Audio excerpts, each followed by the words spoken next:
pernapasan adalah proses yang dilakukan oleh organisme untuk memperoleh oksigen dari lingkungan dan mengeluarkan karbon dioksida atau CO2 sebagai produk sampingan metabolisme. Pernapasan ini berfungsi untuk memastikan pasokan oksigen yang cukup ke dalam tubuh. Sistem pernapasan adalah serangkaian organ dan struktur dalam tubuh yang terlibat dalam proses pernapasan. Sistem pernapasan mencakup organ-organ seperti hidung, laring, trakea, bronkus, dan paru-paru. Seluruh sistem pernapasan bekerja sama untuk memfasilitasi pernapasan yang melibatkan pengambilan udara bersama dengan oksigen yang ada di dalam tubuh, pertukaran oksigen dari karbon dioksida di membran respiratori, dan pengeluaran karbon dioksida dari tubuh melalui pernapasan. Adapun fungsi sistem pernapasan yang pertama mengangkut oksigen dan membuang karbon dioksida yang berlebihan. Yang kedua, menghangatkan dan menambah kelembapan pada udara yang dihirup agar sesuai dengan suhu tubuh kita. Yang ketiga yaitu melindungi tubuh dari partikel asing yang dihirup. Yang keempat, memungkinkan berbicara. Udara menggetarkan pita suara sehingga menghasilkan suara. Yang kelima itu membantu mencium bau. Menghirup udara menggerakkan molekul-molekulnya melewati saraf penciuman yang mengirimkan pesan ke otak tentang bau sesuatu yang kita hirup ini. Dan yang terakhir yaitu menyeimbangkan tingkat keasaman dalam tubuh. Terlalu banyak karbon dioksida menurunkan pH darah, menjadikannya asam. Dengan menghilangkan karbon dioksida, sistem pernapasan membantu menjaga keseimbangan asam basa dalam tubuh kita. Sistem pernapasan terdiri dari organ-organ yang terlibat dalam pertukaran gas, yang dimana terdiri dari hidung, mulut, faring, laring, trakea, bronkus, dan paru-paru. Nah, yang pertama adalah hidung. Hidung ini berperan sebagai pintu masuk utama udara ke dalam sistem pernapasan. Nah, selain itu, hidung juga membersihkan, menghangatkan, dan melembabkan udara sebelum mencapai paru-paru. Yang kedua itu mulut. Nah, sama seperti hidung, mulut juga berfungsi sebagai tempat masuknya udara ke dalam sistem pernapasan. Namun biasanya, mulut lebih sering digunakan ketika aktivitas pernapasan meningkat atau ketika hidung tersumbat. Yang ketiga itu tenggorokan atau faring.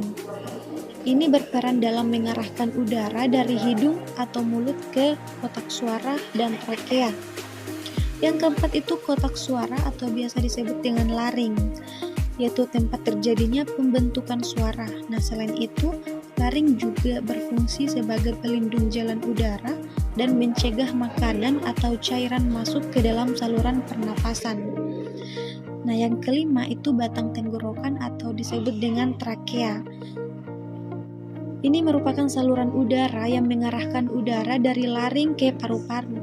Trakea dilapisi oleh rambut-rambut kecil yang disebut dengan silia yang membantu membersihkan debu atau kotoran dari udara sebelum mencapai paru-paru.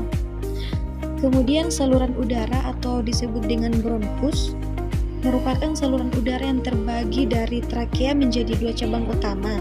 Satu menuju ke setiap paru-paru dan mereka ini membawa udara masuk dan keluar dari paru-paru. Kemudian yang terakhir yaitu paru-paru, organ utama dalam sistem pernapasan yang berfungsi untuk pertukaran gas. Paru-paru mengambil oksigen dari udara yang masuk dan membuang karbon dioksida dari tubuh melalui proses respirasi.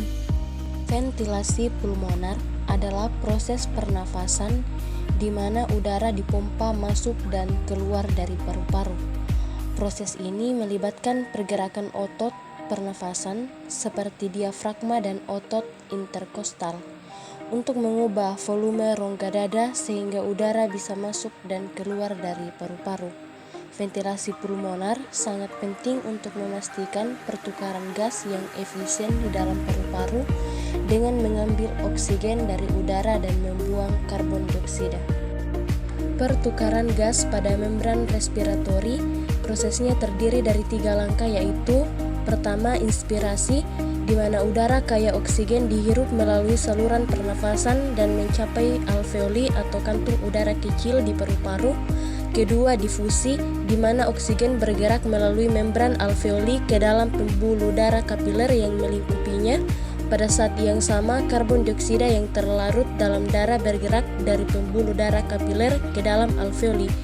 Ketiga yaitu eksipasi, di mana karbon dioksida dibawa keluar dari paru-paru saat kita bernapas keluar, sementara oksigen yang sudah diambil oleh darah diangkut oleh seluruh tubuh untuk digunakan dalam proses metabolisme. Selanjutnya, pengambilan dan penyaluran gas. Pertama, pengambilan oksigen. Pengambilan oksigen terjadi saat udara yang mengandung oksigen dihirup melalui hidung atau mulut. Udara tersebut kemudian melewati faring, laring, trachea, dan bronkus hingga mencapai alveoli dalam paru-paru. Di dalam alveoli terjadi pertukaran gas antara udara dan kapiler darah. Oksigen berdifusi dari alveoli ke dalam kapiler darah dan diangkut oleh hemoglobin dalam sel darah merah. Oksigen tersebut akan didistribusikan ke sel-sel tubuh melalui peredaran darah. Kedua, transportasi oksigen. Setelah diambil oleh kapiler darah, oksigen diangkut melalui pembuluh darah ke seluruh tubuh, bersamaan dengan sistemnya. Karbon dioksida yang merupakan produk sampingan metabolisme dihasilkan oleh sel-sel tubuh. Oksigen akan dilepaskan dari hemoglobin dalam sel darah merah ke jaringan tubuh untuk digunakan dalam proses metabolisme seluler. Ketiga, penyaluran karbon dioksida. Saat sel-sel tubuh melakukan metabolisme, karbon dioksida dihasilkan. Karbon dioksida ini akan diangkut oleh kapiler darah dari jaringan tubuh ke alveoli dalam paru-paru. Di dalam alveoli, karbon dioksida akan berdifusi dari kapiler darah ke dalam alveoli, kemudian dikeluarkan dari paru-paru melalui proses ekspirasi atau menghembuskan nafas. Pengaturan lokal transport gas dan fungsi alveolar. Pengaturan lokal transport gas terjadi di jaringan paru-paru, di mana arteriol pulmonalis melebar ketika ada penurunan oksigen dan vasokonstriksi terjadi saat terjadi peningkatan CO2. Fungsi alveolar adalah pertukaran gas, di mana oksigen dari udara dihirup masuk ke darah melalui kapiler, dan CO2 keluar dari darah ke udara alveolar untuk diekskresikan. Pusat pernapasan di otak. Pusat pernapasan terletak di medula oblongata dan pons, di batang otak. Pusat pernapasan terdiri dari 3 kelompok neuron pernapasan utama, 2 di medula dan 1 di pons. Di medula mereka adalah kelompok pernapasan dorsal dan kelompok pernapasan ventral. Sedangkan di pons merupakan kelompok pernapasan pontin, mencakup 2 area yang dikenal sebagai pusat pneumotaksis dan apneutaksis. Pusat pernapasan bertanggung jawab untuk menghasilkan dan mempertahankan ritme pernapasan dan juga mengatur respon homeostatis terhadap perubahan fisiologis. Pusat pernapasan menerima masukan dari kemoreseptor, mekanoreseptor, korteks cerebral, dan hipotalamus untuk mengatur kecepatan dan kedalaman pernapasan. Masukan dirangsang oleh perubahan kadar oksigen, karbon dioksida, dan pH darah, oleh perubahan hormonal yang berkaitan dengan stres dan kecemasan dari hipotalamus, dan juga oleh sinyal dari korteks cerebral untuk memberikan kontrol pernapasan yang secara sadar. Nah, pada kelompok pernapasan dapat menyebabkan berbagai gangguan pernapasan yang mungkin memerlukan ventilasi mekanis dan biasanya berhubungan dengan prognosis yang buruk. Penuaan sistem respirasi adalah proses alami yang terjadi seiring bertambahnya usia. Ada beberapa perubahan yang terjadi pada sistem respirasi selama penuaan, termasuk penurunan elastisitas paru-paru, yang dimana paru-paru kehilangan elastisitasnya seiring bertambahnya usia sehingga sulit untuk mengembang dan berkontraksi sepenuhnya. Hal ini dapat mengurangi kapasitas paru-paru. Yang kedua, penurunan fungsi otot pernapasan. Otot-otot yang terlibat dalam proses pernapasan seperti diafragma mengalami penurunan kekuatan dan elastisitas. Hal ini dapat mengurangi kemampuan untuk bernapas dan efisiensi.